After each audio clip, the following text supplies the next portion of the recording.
Our leaders and our media, they're both making a mistake ignoring long COVID and vaccine-related side effects, okay? They're not going anywhere. It's only going to get worse, and we have to make it matter, especially when it affects our warriors in the line of duty. Then you have an enhanced duty of care. We have to make it matter, so let's get after it. 24-year-old Army National Guard specialist, Karoline Stancik, okay? She says, like many in the military, she was urged by superiors to take the COVID vaccine. So she did. Not unusual.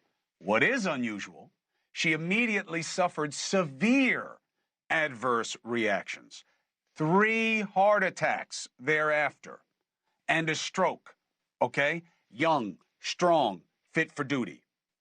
19 months, the Defense Department refused to cover her medical expenses.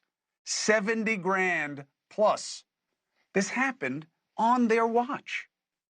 According to a new report, the Department of Defense now acknowledges that Karolina's debilitating heart condition, called POTS, may have been caused by the COVID vaccine, and that her developing the heart condition was considered, or is now considered, a line of duty injury. Now, this is a huge admission by the military, but it took too damn long.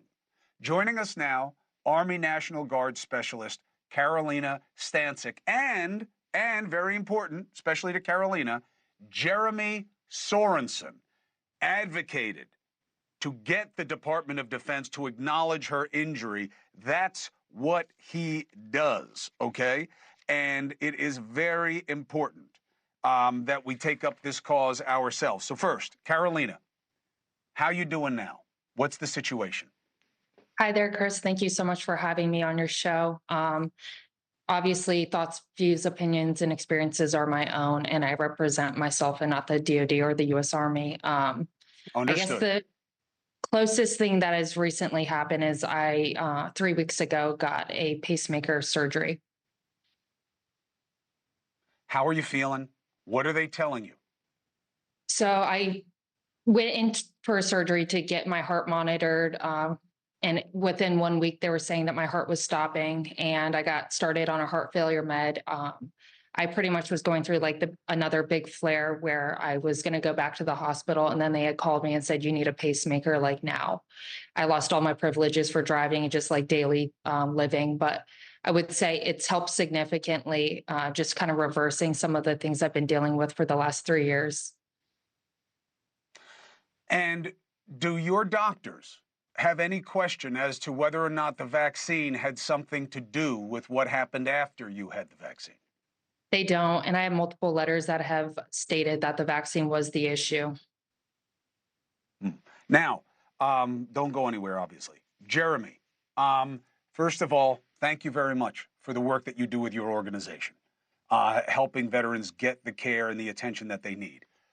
How surprising was it to you when you learned about what's in the file, what the doctors were saying, that this was as difficult as it was to get acknowledged by the government? Well, thank you, Chris, for having me on and having Specialist Stancik on this morning and bringing this issue to light. Unfortunately for me, it was not surprising at all, because I've seen so many of these cases of the Department of Defense, specifically the National Guard, denying that injuries, illnesses, and diseases have been incurred or aggravated in the line of duty. It's really, quite frankly, for traditional reservists and guardsmen, very regular for the Department of Defense, the U.S. Army, U.S. Air Force, the National Guard to deny that medical conditions happen in the line of duty in order to save the government money by denying service members medical care, military status, disability, retirement benefits, et cetera. So I'd love to say that I was surprised, wasn't a bit surprised, Chris, when I saw what was in Specialist Stancik's file. Hey, thank you for watching. Please go to newsnationnow.com, newsnationnow.com, and you can find NewsNation on your television provider. And don't forget to click the red subscribe button down below.